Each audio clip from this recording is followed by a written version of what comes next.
नमस्कार दोस्तों, आज या सक्सेस मंत्र में स्वागत है। झारखंड समान ज्ञान का यह सेट 20 है। इससे पहले हम लोग सेट 19 तक पढ़ चुके हैं। अगर आप वीडियो नहीं देखे तो डिस्क्रिप्शन में जाइए, वहाँ आपको लिंक मिल जाएगा, वहाँ से जाके आप देख सकते हैं। इस तरह से हम लोग जो है इस सेशन में टोटल 100 सेट पढ़ेंगे और इतना 100 प्लस सेट पढ़ेंगे। अगर इतना आप पढ़ लेते हैं तो आपका झारखंड से संबंधित कोई भी एग्जाम में कोई भी क्वेश्चन नहीं छूटेगा।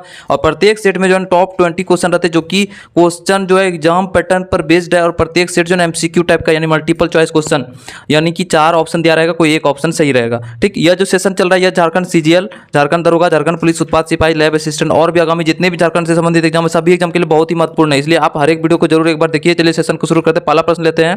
पहला प्रश्न है कि बिहार झारखंड क्षेत्र में कुषाण सम्राट कनिष्क के किस क्षत्रप के नियंत्रणाधीन था? यानी बिहार झारखंड जो क्षेत्र है वो कुषाण सम्राट के जो कनिष्क के किस क्षत्रप के नियंत्रण के अधीन था? ऑप्शन में दिया हां, कुणाल, वंशफर और सतकर। ठीक, तो इसका आंसर हो जाएगा बी नंबर, वंशफर, यानी वंशफर के नियंत्रण के अधीन था। ठीक, अगले प्रश्न पर हम लोग आते हैं। दूसरा प्रश्न है कि आशा रानी होरो का जो संबंध है वो किस खेल से संबंधित है? यानी खेल जगत में वो किस खेल से संबंधित है, तो उसी से संबंधित ये क्वेश्चन है। दूसरा प्रश्न का क्या होगा? ऑप्शन दे दिया हॉकी, क्रिकेट, शतरंज, तीरंदाजी। ठीक, तो इसका क्या होगा आंसर? आशा रानी होरो जो है वो किस खेल से संबंधित है? तो याद रखना कि आशा रानी होरो जो है ना वो तीरंदाजी संबंधित है, यानी डी नंबर आंसर सही हो जाएगा, आशा रानी होरो तीरंदाजी।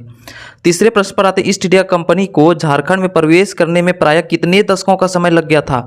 यानी कि ईस्ट इंडिया कंपनी को जो झारखंड में प्रवेश करने में बोल रहा है कितने दशक, दशक मतलब होता है 10 वर्ष। ठीक, दशक मतलब एक दशक, एक मतलब 10 वर्ष। शताब्दी मतलब 100 वर्ष का होता है शताब्दी, और दशक मतलब होता है 10 वर्ष, दशक। ठीक, तो दशक बोला कितने दशक का समय लग गया था? तो ऑप्शन में दे दिया 7, 6, 5, 4। तो आंसर हो जाएगा एक नंबर, यानी ए नंबर आंसर होगा 7 दशक, यानी 70 वर्ष का समय लग गया था झारखंड में प्रवेश करने में ईस्ट इंडिया कंपनी को। ईस्ट इंडिया कंपनी कब आया था भारत? 1498 ईस्वी में। याद रखना है 1498 ईस्वी में भारत आया था। ठीक, झारखंड में प्रवेश करने में उसको 70 दशक का समय लग गया था। ठीक, अगला प्रश्न पर आते हैं। तीसरा प्रश्न है कि बोला कि कुषाण सम्राट कनिष्क के सिक्के झारखंड में किस जिले में प्राप्त हुए हैं? कुषाण सम्राट जो थे उसका जो कनिष्क का जो है ना सिक्का झारखंड में कहाँ पे जो है ना प्राप्त हुआ है? ऑप्शन में दे दिया रामगढ़, बोकारो, साहेबगंज, रांची। ठीक, तो कहाँ प्राप्त हुआ था?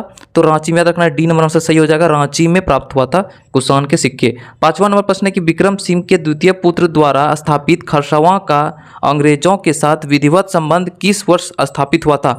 विक्रम सिंह का जो दूसरा पुत्र था, यानी द्वितीय पुत्र, उसका जो है ना द्वारा स्थापित खरसावां, याद रखना सराय, अभी उसी का नाम है सरायकिला खरसावां।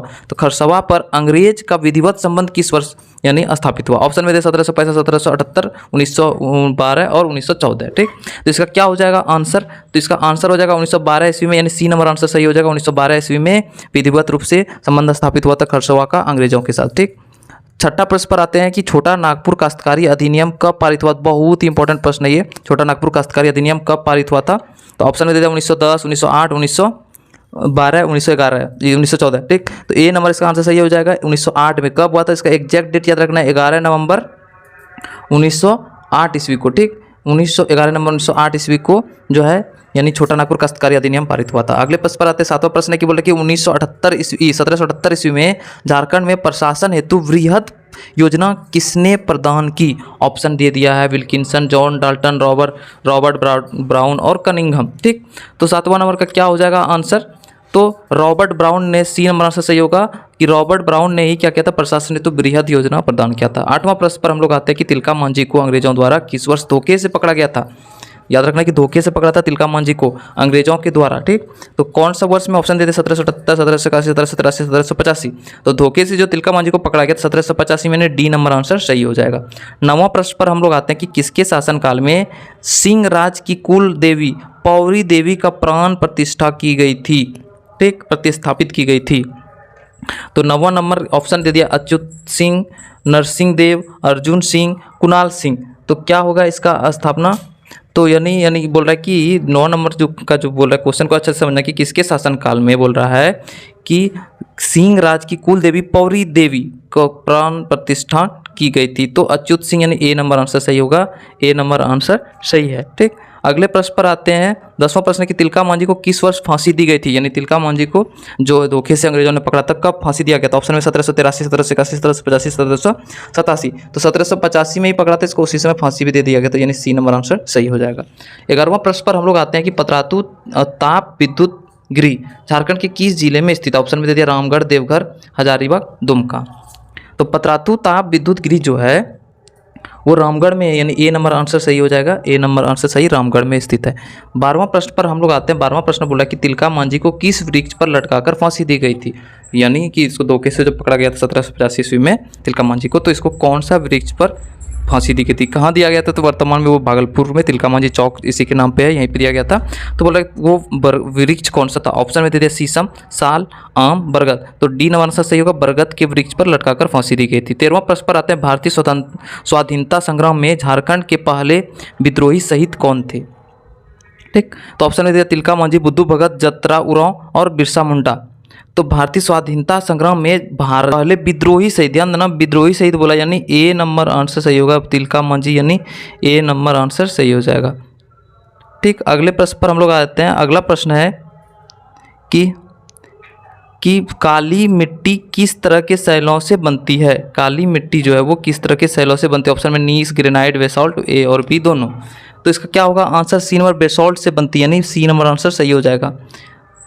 15वां प्रश्न देखते हैं कि झारखंड में पारसनाथ की पहाड़ी किस पठार का हिस्सा है?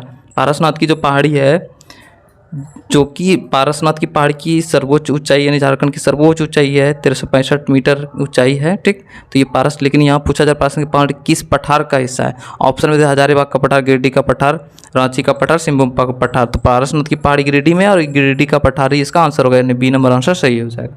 16वां प्रश्न पर हम लोग देखते हैं कि झारखंड का द्वितीय सर्वोच्च शिखर कौन सा है? तो प्रथम सर्वोच्च शिखर में पारसनाथ है पहला में, लेकिन दूसरा पूछा जाए ऑप्शन में देते पारसनाथ, नेतरहाट, सर्वत और इनमें से कोई नहीं। तो सी नंबर से सही होगा, सर्वत की पहाड़ी जो है उसका द्वितीय सर्वोच्च शिखर है। 17वां प्रश्न पर हम लोग आते हैं। 17वां प्रश्न बोल रहा है कि चंद्रगुप्त मौर्य के शिलालेख संख्या 13 में झारखंड क्षेत्र का उल्लेख किस नाम से किया गया है? ठीक, तो ऑप्शन में दे दिया कुकरा, सुतियांबे, अटावी, अंतरा।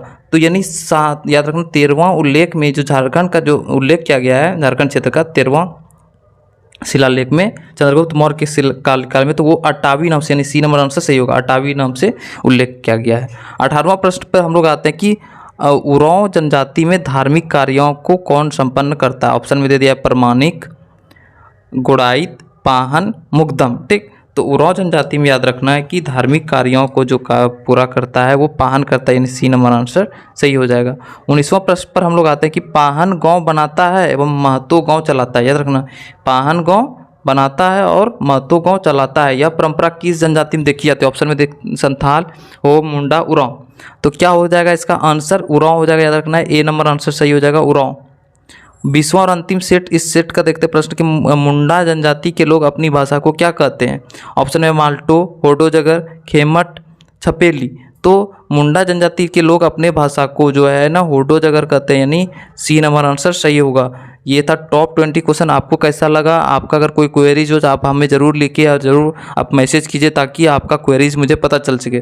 तो चलिए वीडियो को यहीं समाप्त करते, फिर से नए वीडियो के साथ फिर हाजिर होंगे। तब तक के लिए धन्यवाद, जय हिंद।